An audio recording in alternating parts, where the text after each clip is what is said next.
Thanks for attending this call. On behalf of MT Global, I would like to welcome the management of Nippon Life Asset Management, and we thank you for giving us this opportunity.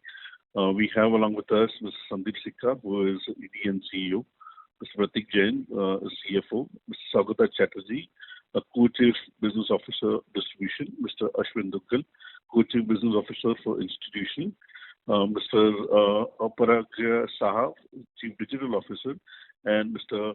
Hiroshi Fujikake, who is nominee Nippon Life Insurance Director with us. Thank you very much, gentlemen, for giving us this opportunity. I will now hand it over to Mr. Sandeep Sikka, ED and CEO, for his opening comments. Over to you, sir. Thanks a lot. I think good evening and welcome to our Q4 FY21 earnings conference call. We have with us Pratik Jain, Chief Financial Officer, Saugata Chatterjee, Chief Business Officer, Ashwin Duggal, Chief Business Officer, Arpan Saha, Chief Digital Officer, and Fujikake-san, nominee of Nippon Life Insurance from Japan. Overall, industry assets grew at a strong pace in financial year 21, driven by a rise in equity markets and increased retail participation. We expect industry to maintain the positive momentum in the next 3 to 5 years. Despite a challenging micro environment, I am happy to state NAM India recorded its highest ever profit of Rs 6.8 billion in FY21. At Nippon India Mutual Fund, our priority is to be future ready and capture long-term opportunity. We continue to focus on 4 pillars to execute our profitable growth strategy with the investor first philosophy at its core. The focus areas include superior fund management, comprehensive product offerings, business de-risking through higher share of non-mutual fund segments, and robust digitech architecture that provides wide reach and best-in-class customer service. In FY21, we added over 9 lakh unique investors as compared to 20 lakh for the industry and increased our market share to 30%. SIP and STP folios rose by more than 1.1 million on a gross basis. Also, measures taken in the past quarters have had a very favorable impact on the short-term fund performance. We expect to raise the bar for ourselves in future. Today, Nippon India Mutual Fund offers the best industry suite of products in the passive category. We consolidated our portfolio through the launch of 8 NFOs in FY21, including 5 in Q4. With the passive assets gradually gaining prominence, Nippon India Mutual Fund is ready with its ecosystem in this segment and is far ahead of the industry in terms of investor base and mind share. Post-consolidation in the last few years, we expect to grow our existing funds and expand into new categories of AIF and PMS. Along with the government mandates, we manage assets of Rs 1.3 trillion in non-mutual fund segments. The offshore business has assets of Rs 103 billion under assets under management and advisory. Leveraging Nippon Life's global network, we continue to ramp up our international presence. During this month, we signed a letter of intent for an exclusive strategic collaboration with Cathay, Taiwan's largest asset manager. We are the only asset management company to offer investment opportunities to Indian investors into Japan, Hong Kong, and Taiwan. We will continue to create such expressways and offer domestic and foreign investors more value-creative avenues to diversify risk and generate sustainable returns. A continuous and a consistent pursuit of digital-ready environment and robust infrastructure enabled Nippon India Mutual Fund to come out of COVID-19 crisis a stronger and tougher digital business entity. From being a digital leader in AMC space, Nippon India Mutual Fund is now moving towards being a digitech incubator. The goal is to drive class lending digital innovation to create competitive advantage and disrupt the investment space and with solutions that keep today's digital savvy millennium consumers at heart. Nippon India Mutual Fund's mature digital framework catering to various segments and business lines has not only helped to achieve robust and steady growth but also helped drive many new age industry first pioneering solutions for our investors and partners. Nippon India Mutual Fund has 3 proprietary applications and seamless integration with over 100 partners, including fintech players, traditional brokers who use our APIs for investor onboarding and transactions. With IBM being our strategic technology partner and tie-ups with other best-in-class service providers, we have a strong digital ecosystem in place. In FY21, we onboarded 350 institutional investors. We continue to have one of the largest retail AUMs in the country at rupees 643 billion. The contribution of retail AUM to total AUM is amongst the highest in the industry at 28% compared to 22% for the industry. We continue to be amongst the leaders in the beyond top 30 cities category. This category contributed an AUM of rupees 413 billion. 18% of the assets are sourced from these locations as against 16% for the industry. As on March 31st, 2021, 66% of our individual assets have a vintage of greater than 12 months. The annualized systematic transaction book is at rupees 79 billion. During Q4, new digital SIP registrations grew by 46%. In volatile markets, folios with low ticket size have demonstrated higher vintage and better stickiness. As it is abundantly clear from our 9 NFOs this year, including the largest digital NFO of Nippon India Multi-Asset Fund, online and digital assets have become a key source for investor acquisition and communication. Digital assets contribute to 53% of our total new purchase transactions. 1.8 million purchases were executed through the digital assets, an increase of 31%. In the ETF segment, we are one of the largest players with a market share of 13%. In this segment, Nippon India Mutual Fund manages assets of rupees 373 billion. Excluding EPFA allocations which go to 2 PSU-owned mutual funds, we would be the largest ETF player in the country. The Gold ETF is the largest fund in the category with in excess of 54 billion in assets. Nippon India's share in industry's ETF folio stands at 42%. In FY21, we added 1.4 million investors in this segment against 97,000 in the previous year. Nippon India ETF has 72% share on of ETF volumes on the stock exchanges. Nippon India ETF's average daily volumes across key categories are by far the highest in the industry. In our AIF business, we manage Category 2 and Category 3 AIF across various asset classes. Nippon India Digital Innovation Fund has committed funds of USD 100 million and has initiated investment activities. As on March 21, Nippon India AIF has raised commitments in excess of rupees 37 billion across all funds. Nippon India Mutual Fund has a diversified, nimble distribution base. As on March 21, we have approximately 78,400 distributors in panel with us. The mutual fund distributors base rose to over 78,100. Also, we have ongoing tie-ups with over 20 prominent digital partners. Direct channel contributed to 54% of the MF AUM. Of the distributed assets, share of mutual fund distributors was 57%. 83% of the distributed assets are contributed by individual investors. Nippon India Mutual Fund with a wide presence through approximately 290 locations across the country. We continue to review our existing branch operations and future expansion plans. Given the new normal, our marketing efforts are increasingly focused more on digital channels, which are more cost effective as against offline. Now on our financial performance. For the year ended March 31, 2021, profit after tax was rupees 6.8 billion, an increase of 64%. As on March 31, 2021, AUM was rupees 2,218 billion, an increase of 36% against March 20. Overall operating expenses decreased by 14% to rupees 5.4 billion. Consistent focus on cost optimization and rationalization over the last 2 years has resulted in reduction in cost across all segments. Operating expenses as a ratio of average assets under management reduced from 30 basis points in FY20 to 26 basis points in FY21. We continue to grow organically through our physical and online channels in active, passive and non-mutual fund segment. Additionally, we remain open to evaluate investments in our inorganic opportunities and strategic partnerships to enhance our capability across mutual funds, alternate segments and distribution. Due to non-availability of inorganic opportunities at the appropriate valuations, and which could not complement NAM's existing business model, no actual acquisition could be done during the last year.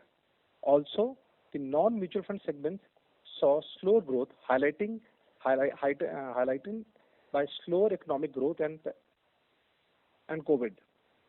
Given this situation, we will not push into expanding the available resources unless we see an opportunity to add profitability and complement our existing businesses, and ultimately it is in interest of the minority shareholders. Board proposed a final dividend of rupees 5 per share, including the interim dividend of 3 rupees. This is the highest ever dividend payout announced by the company.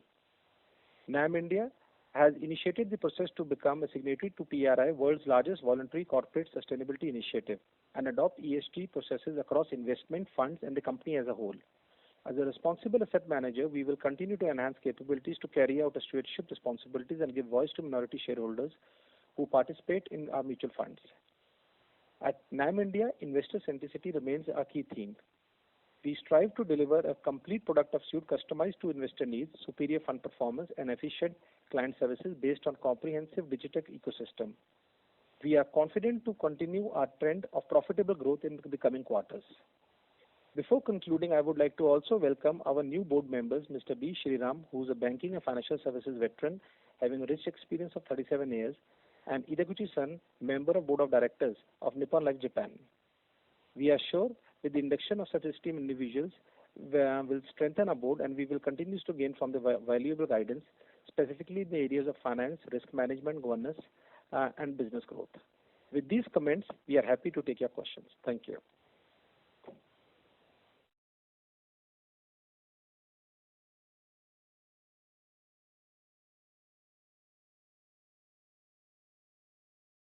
Thank you very much.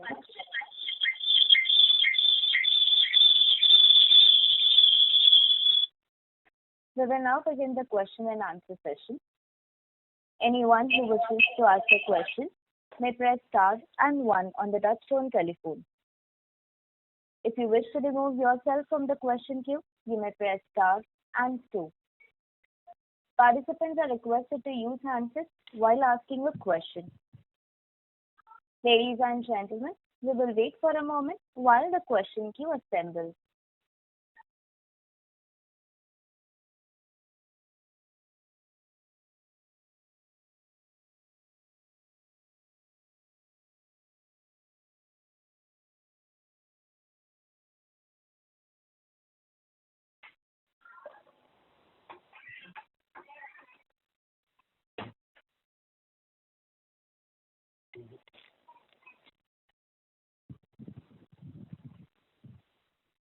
The first question is from the line of Viraj from Security Investment Managers. Please go ahead. Hi, thanks for the opportunity. Just had a couple of questions. But just before that, I just had a humble suggestion. If we can keep a day's gap between the result release and, the con call, I think that would be a little more helpful in terms of, going through the stuff and, making a more quality contribution. So just a humble suggestion. On the questions, just our first question is, if we look at our past in, say, last year, we clocked an average AUM around 2 lakh crore. And even after that, our overall operating profitability was around 160, 170 crores kind of a range. I'm talking about operating profit EBITDA. Now, if you look at this year, despite a, higher AUM, we still are in that range itself. So, if you look at the other expenses and everything, at what stage we see, gains from operating leverage kind of kicking in for us?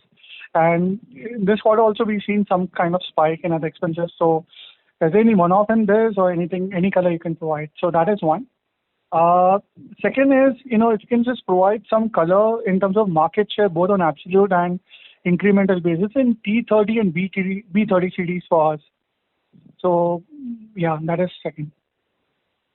So I'll take the first one. See, in terms of the overall revenue from the operations, this year, the average equity AUMs were lower, as you know, because last year we started with the lower base.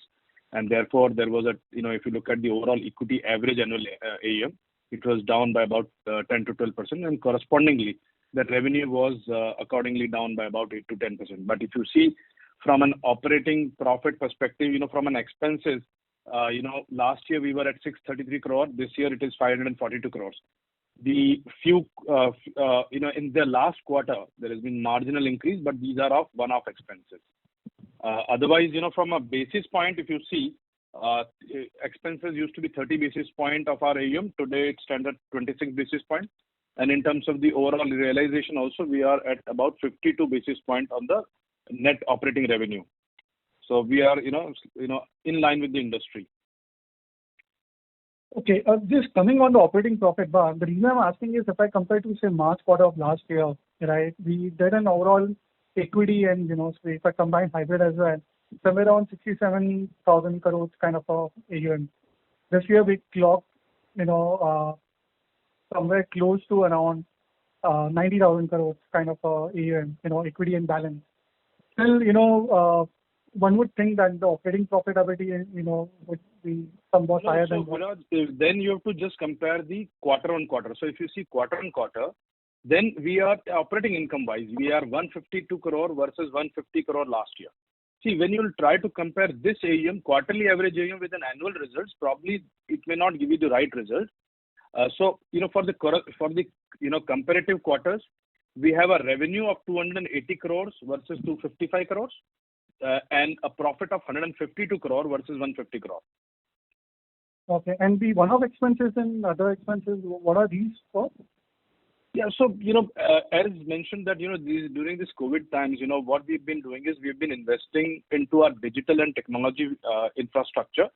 So the marginal increases towards that one-off expenses, and also we have transitioned out from our earlier Reliance Capital environment, and we have created our own, data center as well as our own infrastructure. So there has been some cost associated with these two elements.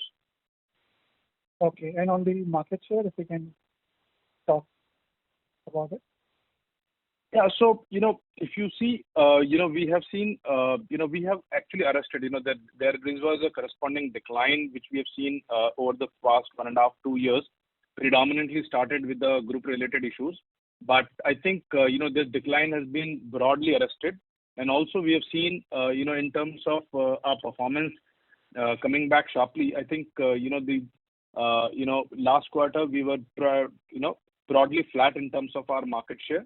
And I think we look forward to improve our performance from here onwards. Okay. Second question is, if we want to better understand the construct of AUM growth in the domestic mutual fund business over the next 3 to 5 years, the growth would largely be, coming for us largely in terms of higher incremental share and flows than the industry, or is it largely from existing scheme size getting better? So, why I've been asking, I'm asking this question is we have already seen other large mutual funds, where there's a stagnancy in terms of growth, especially in major flagship schemes, and at the same time there's an underperformance as well. So when we say in our domestic mutual fund business, how are we looking to drive growth over 3 to 5 years? No, so as I mentioned to you earlier, and also Sandeep in his initial comments mentioned that, this year, was a good year for us, that we added almost 9 lakh unique investors compared to 20 lakh in the industry, which means that exactly that 9 lakh is not part of the 20 lakh. What we are saying is that 9 lakh is unique to us, right? So these are new to us. So basically the one investor who have left us or new investors who have added, so which means we have added 9 lakh new investors. Now, which speaks that, look, we are getting investor coming back to us. Okay. I think Just it will be a mix of both. If I look at last 6 to 7 months, the FII flows into markets in India has been very strong.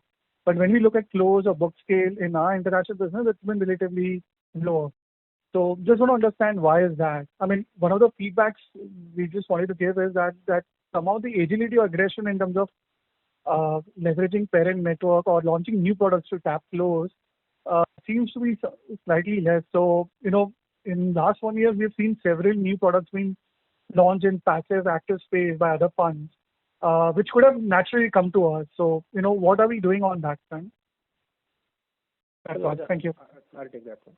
See, again, coming to leveraging the parent, I think there are a lot of, for us, last 18 months after the name change, after the 18 months, 12 months have been in a lockdown COVID scenario. And I think the focus has been a lot more to regain and to re-establish ourselves.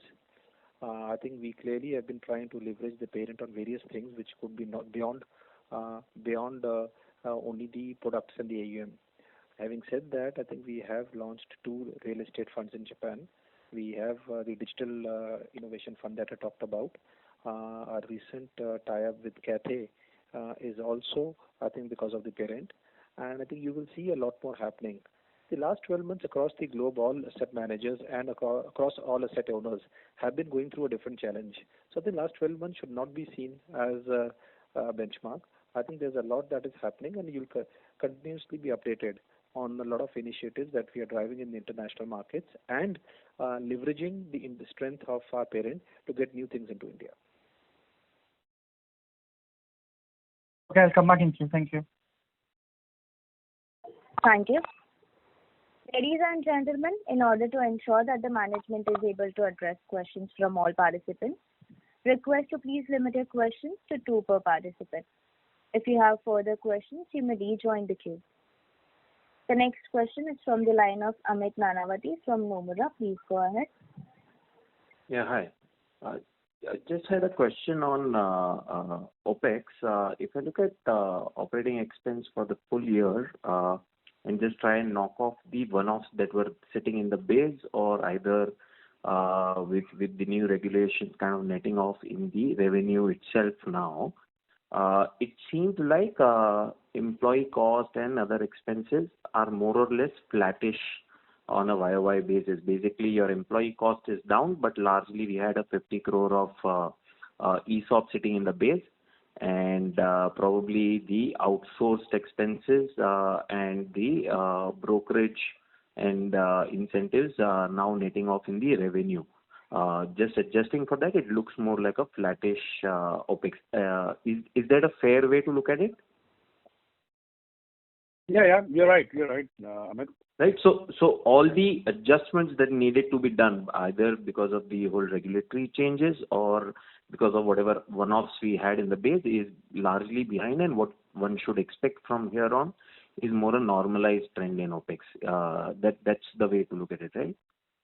Yeah, absolutely. Okay. And second thing, I just wanted to check on the ETF front, right? So just wanted to understand broadly, we've been more active in terms of and much more focused in terms of building a large ETF product suite.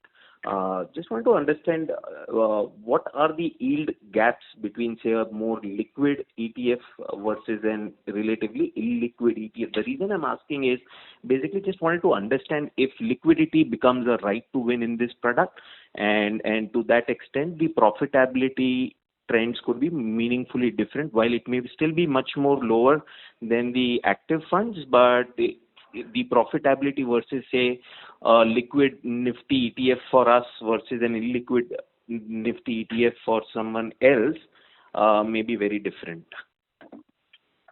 I'll take that one, Amit.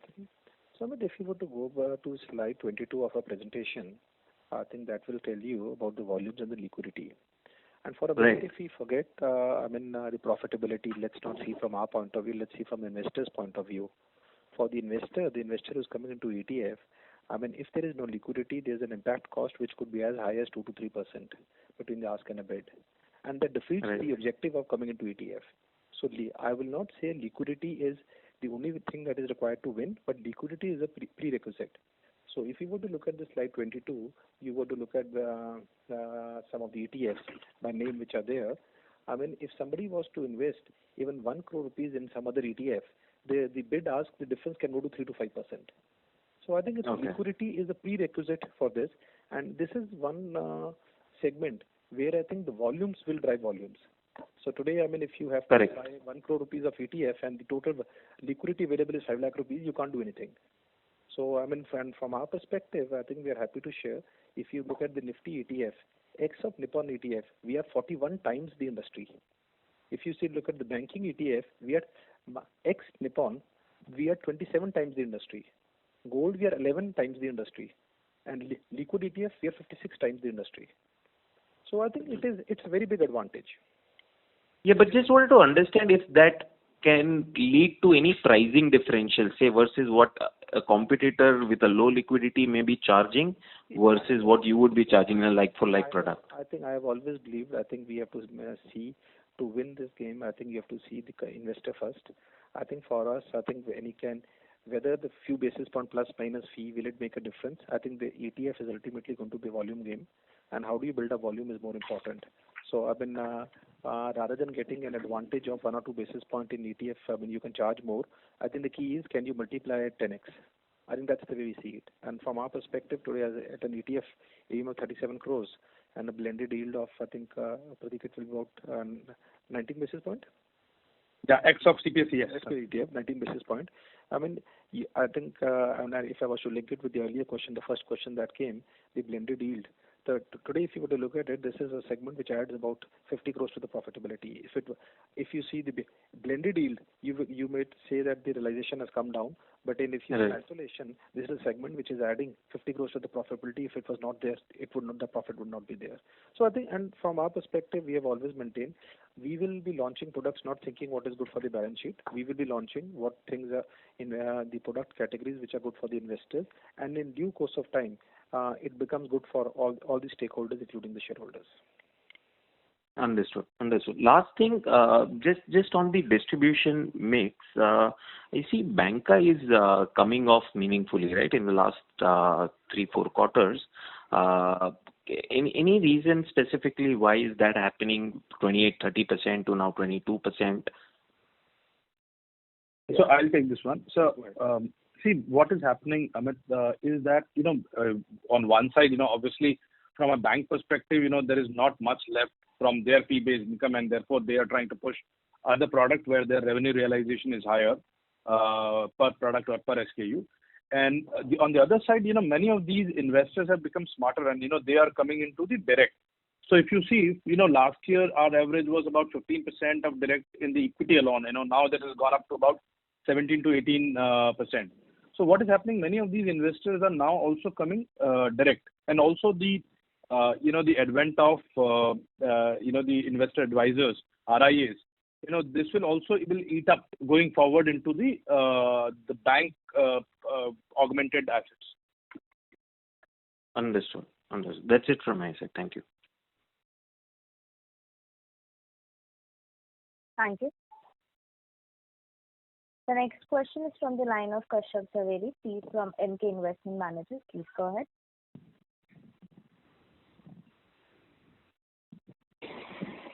Hello. Yeah, Kashyap. Yeah. Good evening, and thank you very much for the opportunity. I have just one question on the market share, which was discussed earlier. If you look at even particularly this quarter, at AAUM of roughly about 2286 odd billion, and versus the market or let's say industry AAUM of about 32 odd trillion. I mean, still we lost about 5 basis points market share even in this quarter versus the previous one. And over last about couple of quarters, you have been highlighting that it would be plateauing out, and probably we would get back to getting some market share. In terms of quantitative number, if you could highlight as to what's the strategy in place in terms of probably distributor, RIAs or products which would help us do this. If you can give any quantifiable numbers on this, that would be really helpful. And that also continues on the equity side also, where now probably we would be less than about 7% market share now.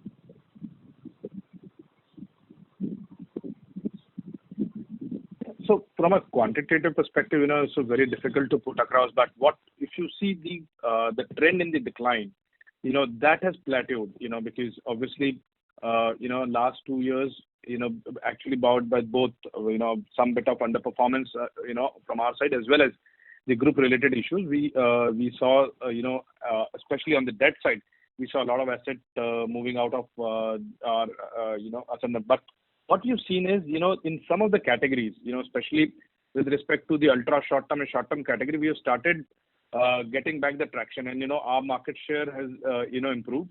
While in the areas of liquid as well as some of our flagship equity schemes, I think this is slightly lower, but I think with the recent improvement in performance, we see that we'll see going forward, we'll see some improvement in our market share. And am I audible? Hello. Hello. Please go ahead. Yeah, and in terms of unique customers, you gave I think what you mentioned was the number was about 9 million unique customers. I think that's the number that you mentioned. That was over what period? Sorry, 9 lakh customers. So this is in the last 1 year. Okay. In last 1 year, we added 9 lakh new unique customer. Okay. Versus overall industry added 20 lakh unique customers. Okay. So that's the slide number 24, the differential.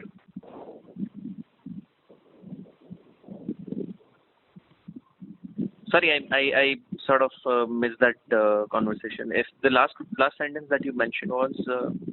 What I'm saying is, yep. I have added 9 lakh new investors. Okay. As well as, industry added 20 lakh new investors. But, the unique customers for us and them could be different. Simultaneously, this is not exactly the same. But what we are saying is that, look, if overall industry has added 20 lakhs, we alone have added 9 lakhs. Which means that investors are coming back to us. Okay. To your question of market share, I think it's always the retail execution is always more difficult, and I think right. Almost 40% of the new incremental industry investors coming is a very positive. Mm-hmm. And I think clearly we expect, after the downfall which has been arrested in the last few quarters and retail coming back, I think we clearly see the growth trajectory will start soon. And in terms of market share, if you were to split up between, let's say, Insti and retail, would the numbers be? I'm not saying the percentages, but the reduction which has plateaued out, in overall AUM as well as the, equity AUM, would it be the same behavior in both segments, Insti as well as retail, or one would have probably been better than the other? Again, normally Insti is never in equity, too much in equity. But I think I'm saying overall AUM. Overall AUM point of view, normally the institutional investors are the first one to come. I think we have seen the fact that about 350 new institutional investors, some of the most marquee names in the country, come back. That has already happened. Number two, coming back to retail and HNI. I think we clearly see a segment which we had one of the lowest market share was HNI. I think we have seen a lot of that recovery started, and I think especially coming back through the passive products. And retail, we have already shared the numbers with you. So I think it's across the board. I think we are seeing green shoots. And I think the next 3 to 4 quarters, I think you'll see, a lot of these things that are happening have a lag effect as far as the market share is concerned. And I think you will see a positive lag effect on the market share. Sure. Thank you so much. Thank you. The next question is from the line of Kunal Tanvi from Banyan Tree Advisors. Please go ahead. Sure. Thank you so much, and congratulations on the good set of numbers. So I had 2 questions. One was, on if you look at the market share, when we look at the AUM data, it has 2 components. One is your flow data, and one is the stock. Stock, I understand, will of course be impacted by the market performance as well. So wanted to understand any color on flows, how we have been looking at it. The reason I ask this question is because when we look at the SIP number, right, vis-a-vis the industry for this quarter, we have ceded market share. We continue to cede market share there. So any color on what's happening there on the flow side, both in terms of SIP and overall. And the second question is slightly from a longer term perspective. So if you look at the bank-led AMCs, right? So they have been growing very rapidly. In fact, this year also we saw them doing exceptionally well. So how do we look at that, and what do we think is the counter strategy to arrest the lost opportunity because we are not affiliated to bank, the mutual fund business? Let me take the second question first. I think not affiliated to the bank. I think we may not be sponsored by a bank, but we don't see that as any disadvantage. I think we take it. I think we have one of the most diversified distribution setup. And again, I think this is what I mentioned earlier when we were talking about ETF and products and other things. Ultimately, what is good is for the investor is going to be good for all the stakeholders. You cannot have a situation that you have one bank, I mean a bank as a sponsor, and it can only push your products. Beyond the point, it has to be a customer-centric approach. So I think I don't see the advantage of being a bank can be there for perpetual, forever. I think we rather would like to have a more diversified distribution coverage. And from our perspective, while we are present in all the private sector banks, public sector banks, and foreign banks, but IFAs for us remain one of our strongest. And we believe, I think today to have a diversified and de-risked distribution model is more important than having one primary share distributor, whether it's your parent or anybody else, which can be good in short term, but from a long term point of view, we don't see any inherent advantage in that. Because very different. This business is very different from insurance. I think what you have to understand, a banker may have a very big advantage in insurance, but cannot have a long-term sustainable advantage as far as the mutual funds are concerned. Because you'll have to have an investor-centric approach, and no portfolio can be created by just one fund. Sure, I understand that, and I appreciate it. And when we look at the bank-led AMC, right, it is not just about the distribution, right? It is also about the preconceived brand or the trust that new investors typically would have over a standalone AMC for that matter, right? Because that's how they enter the market. That is the target audience for us, right? So from that perspective, over a longer term, how does that impact? I understand that and that is a trend that is seen across the industry for a longer period of time. From the brand and perception perspective, how do we look at it? So clearly, I think that advantage for the brand can be there for some time. But like I said, I think it's if it's a new startup AMC, the gap is too high. I think for established AMCs at a scale and size that we are, and the parentage of Nippon, I think we don't see as a very big differentiator. I will not be able to comment on behalf of the entire industry and for other asset managers, but I think for the scale, size, and the brand and the parentage that we have, we don't see that as anywhere a big differentiator, a big positive for somebody else or a negative for us. Sure. Thanks. My question on SIP and flows. Thank you. Hello. I think on the SIPs, I think as far as SIPs are concerned, there have been over the last 2-3 months, there have been a little bit of data.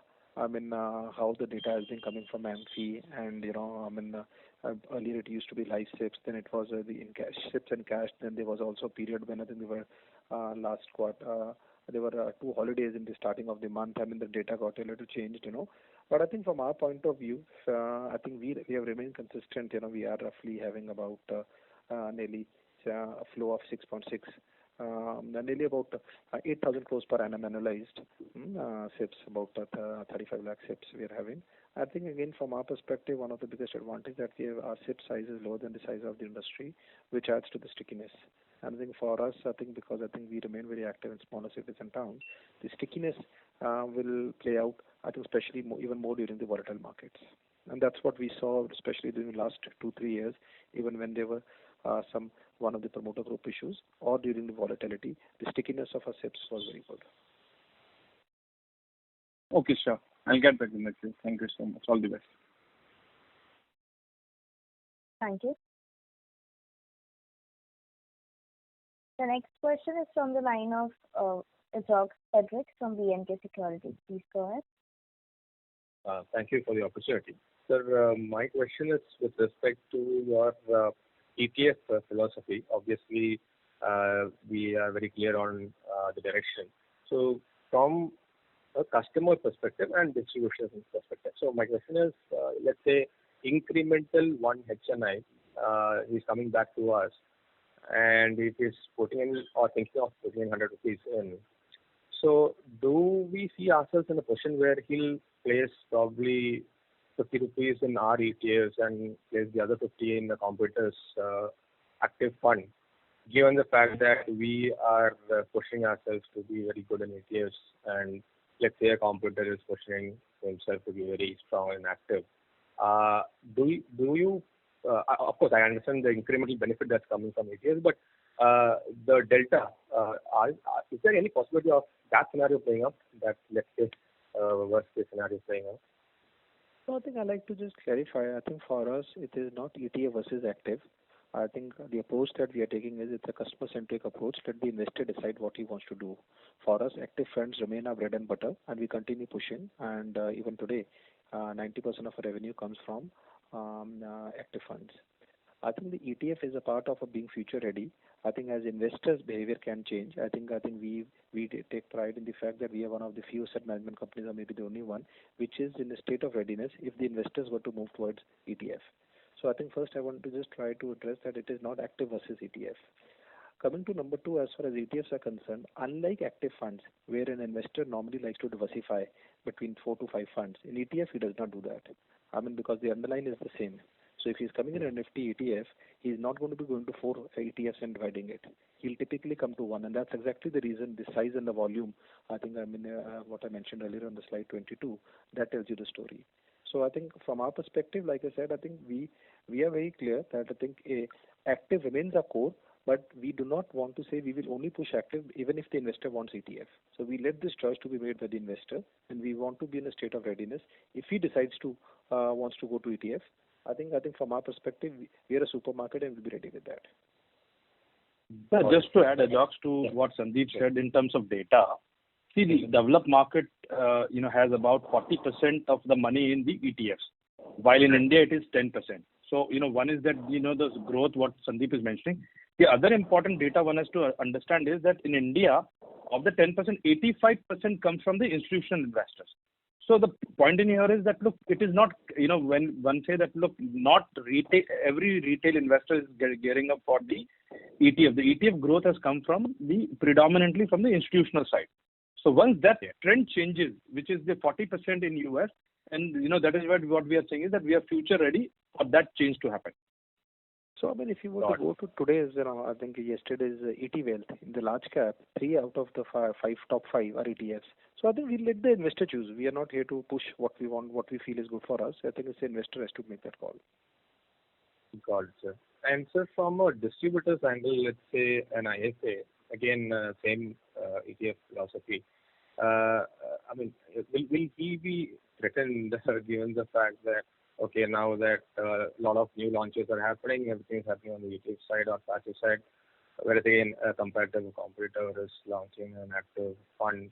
Will a distributor, I mean, have you faced that kind of questions when you do multiple calls with AFAs? I would like to phrase this, I think when you talk ETF strategy, I would like to phrase it as a passive strategy. I would not like to only restrict it to ETF. So I think there will be set of investors who like to come for ETF. I think there are different set of advisors, distributors who will prefer ETF. And for our conventional distributors, we have launched passive funds.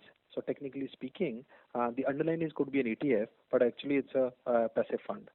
So I think like I said, I think it is not A versus B or A or B. I think both will coexist. I mean, the way I think from our perspective, whether it's active and passive, both will coexist. I think we need to be present in both. Similarly, both online, offline, both will coexist. I think so. I think from our perspective, we are being where the investor is, or what investor wants. Got it, sir. That's it from me, sir. Thank you. Thank you for your answers. Thank you. Request to the participants, please limit your questions to 2 per participant. If you have a follow-up question, you may rejoin the queue. The next question is from the line of Prayesh Jain from Yes Securities. Please go ahead. Yeah, good evening, sir. Great set of numbers. Firstly, for clarification on the OPEX, when you say that we had exceptional items or one-off items in Q4, do we mean that the run rate of Q2 and Q3 should be the ideal number that we should look at, or from a sustainable trajectory point of view? Yeah, Prayesh. So, see, on overall basis, we have, our OpEx is down by about 90 crores compared to the last year. So, we keep working on, improving our operating efficiencies. But, we don't look at, per se, quarter-on-quarter numbers, as much. For us, this was one of investment what we did in terms of our technology and digital ecosystem, to make it more robust given the current scenario. And hence, the numbers are slightly elevated, but broadly, we have seen further reduction in the normal, run rate expenses, and which will continue to do so. Okay. And second question is slightly of a longer term nature. How do you see the market share trajectory in B30 and your share of assets in the B30? And what would be a strategy to grow that segment in the next 3 to 5 years? So I think very difficult to put a number to it. I think from our perspective, I think one of the biggest strengths has been execution in smaller cities and towns. If you were to see over the last 15 years, that's what we've been doing. Last 2-3 years, we had a slippage due to whatever reason. And the fact that I think today, we talked about 9 lakh new investor folios coming to us. That tells you, I think the retail, whether retail is in B30 or is in top 20, does not matter. I think it's the retail which is the most critical part, and we'll continue focusing. One thing remains that I think it is very easy to replicate institutional. It is very easy to replicate other strategies, but retail, it's not very easy. The entry barrier is too high. I think to go to the small cities and towns, IFAs, relationship, everything plays a very big role. So I think we are very confident. I think that retail, small cities and towns, and with the further digital ecosystem that we have built up, and also I think in our presentation we have also a lot of things that we keep doing with small IFAs, geotagging, different campaigns which are one of a different type. I think we are trying to support these distributors, advisors, smaller markets. We are trying to have a very interesting mix of physical presence, physical relationships, digital infrastructure. So I think I'm very confident. I think next 2-3 years you'll see us gaining market share there. But these markets are all about execution. I think it is nothing about strategy, and I think execution will hold the key here. Thank you so much.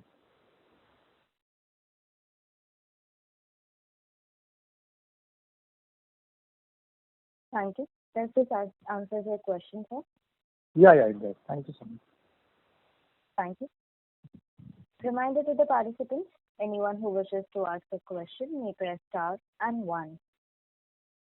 The next question is from the line of Dhruv Shah from Ambika Fincap. Please go ahead. Yeah, hi. Good evening, team. I just have one question on your SIP flows. We have seen industry growing on quarter-on-quarter basis almost close to 9%, but we have been flat. We have reduced our market share in the SIPs, and we normally are very strong on retail side. So can you just elaborate on the same? Why have been SIPs flow on quarter-on-quarter basis flat?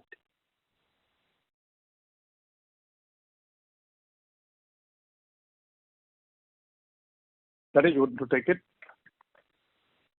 Yeah, hi. So if you can, this is Saugata Chatterjee. Now, when it comes to SIPs, it's very directly correlated to the equity performance. And if one has observed in the last 4 quarters, our performance has started improving from Q3 onwards. The near-term performance of our schemes. And reason why the flows of SIPs have now started plateauing in the last 2 to 3 months, and which is the clear indication that henceforth, as the performance sustains, the new SIPs will come with higher longevity, higher stickiness, and the old SIPs will continue to remain with us for long periods of time. So it has a direct correlation to the performance. And now the other side, we are getting very deep into retailing with our B30 focus. That will also lead us to get in more and more incremental SIPs, coming into our forte. The third part is the digital piece. I think, we have really gone strong on digital acquisition as well as increasing the digital footprint. We are finding a very, very strong traction of equity investors coming through our digital assets. which will again add to the volumes as we go ahead. So it's a combination of 3, 4 factors which will now lead us to start getting the SIP book retained as well as show a growth from here on. Right, right. But okay, thank you so much. Yeah. Thank you. The next question is from the line of Krunal Shah from Enam Investment. Please go ahead. Yeah, hi sir. Congratulations on the good set of numbers. I have two questions. The first is on the revenue. Is there any one-off in the revenue line item for Q4? No, in revenue you cannot, because see, the way, we are structured is that, the majority of our fees come from mutual fund, and typically, most of it is accrued on a daily basis. So, per se, there is no, but what makes you think there is one-off? So, the thought was regarding carry. So we had this sovereign fund mandate. So I thought if there was some carry over there, that revenue would reflect in the revenue. That carry would reflect in the revenue. Oh, no. As of now, there is nothing. While we do have, but if it will ever come, we will, make it an appropriate disclosure to that. Sure, great. The second question is regarding ETFs.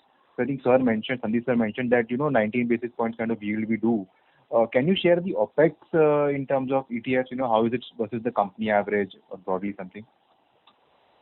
No, so see there, frankly speaking, most of the expenses have to be borne by the scheme itself. That is the new SEBI regulation. So per se, besides the, the team what we have and, their related administrative expenses, there are no, expenses. So what we are talking about, the net yield we get, is in the range of about 11 to 12 basis points. Okay, 11 to 12 basis points. Okay, great. Thank you so much. That's it from me. Yeah. Thank you. The next question will be from the line of Kashyap Zaveri from MK Investment Managers. Please go ahead. Yeah, thank you for another opportunity. Just one question. In terms of your, so you mentioned about 9 lakh unique investors, being acquired versus about 2 million for the industry.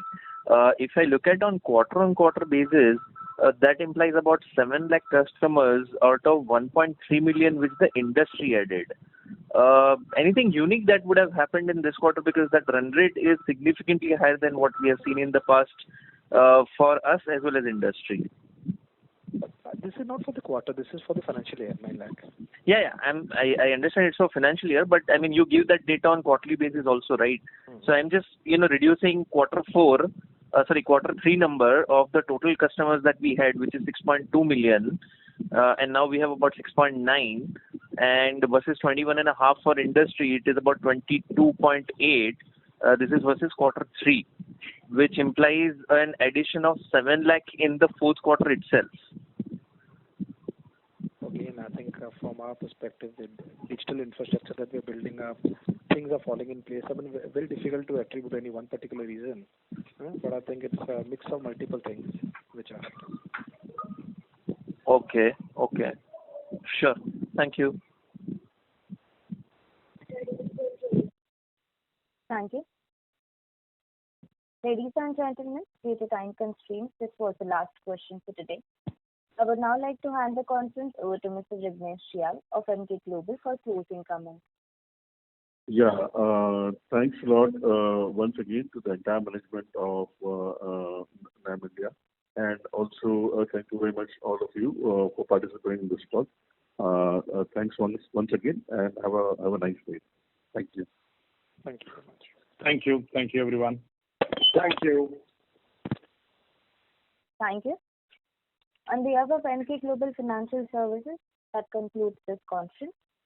Thank you for joining us, and you may now disconnect your line.